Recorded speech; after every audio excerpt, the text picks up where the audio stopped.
can't even get a good grip on this, but I picked this thing up. Yeah.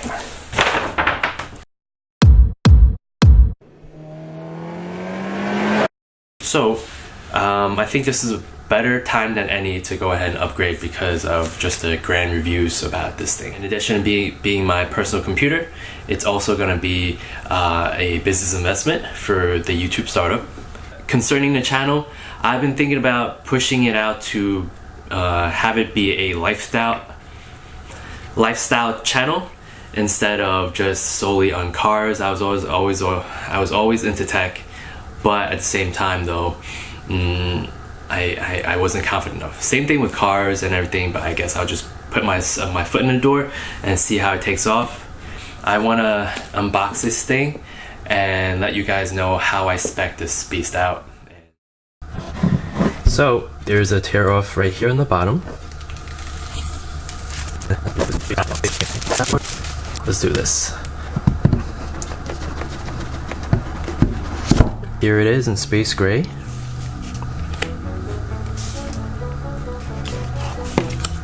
You got your charging brick, the literature, and your space gray Apple sticker. I'm gonna put this back.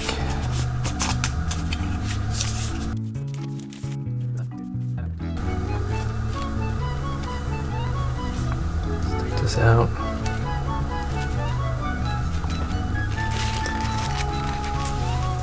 You got your Touch ID button here, in addition to your MacBook, your power button.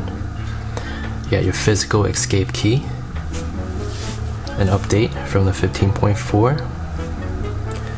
Big touchpad. To use English as the main language, press the return key. Alright. And basically how I spec'd out this MacBook was I ended up, I left it at 2.3. It is still the i9 with the 8 core, right? I couldn't really justify spending the $200 to keep prices down. I didn't go for the 2.4.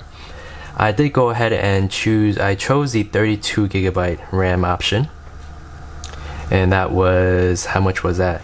It's an additional $400, bringing the total to $3199, which is $3200. And last but not least, I decided to go for the 8 gigabyte 5500 for the graphics card for additional 100. I couldn't turn that down, and I decided to keep it at 1 terabyte for the solid state because I already have a couple of external hard drives at home, so I decided to keep that instead of maxing it out to 8 terabytes, 4 terabytes, or even 2 terabytes. Alright, so let's go ahead and just test out the new keyboard. What's the usual text? The quick brown fox jumped over to the fence, right? Is that how it goes?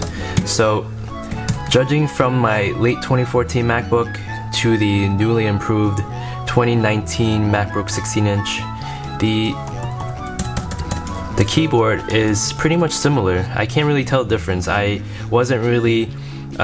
haven't used a butterfly keyboard from the, I guess it was like 2015 to early 2019 models, right?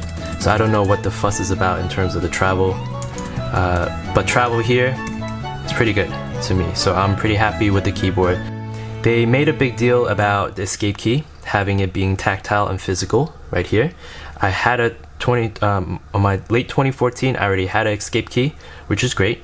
Right, so that we kept that here. The power button is nice. It's a matte finish, and if I were to, let's see, lock the computer, pretty quick. All right, so I'm happy with that. And I think last but not least, I want to go ahead and check out the sounds.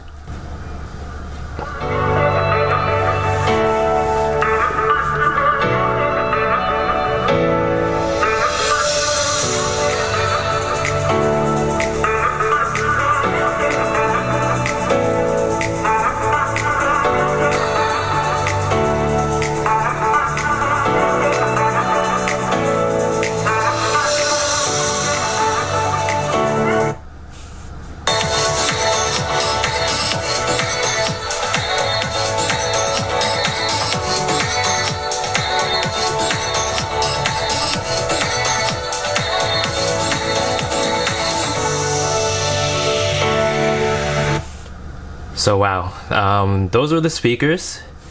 It is true that they say these are really one of the best speakers in the laptop, and judging from just 30 seconds of listening, even with my non-audiophile ears, I saw the difference. So I think that's about it for my initial point of view or my initial impressions of the MacBook Pro.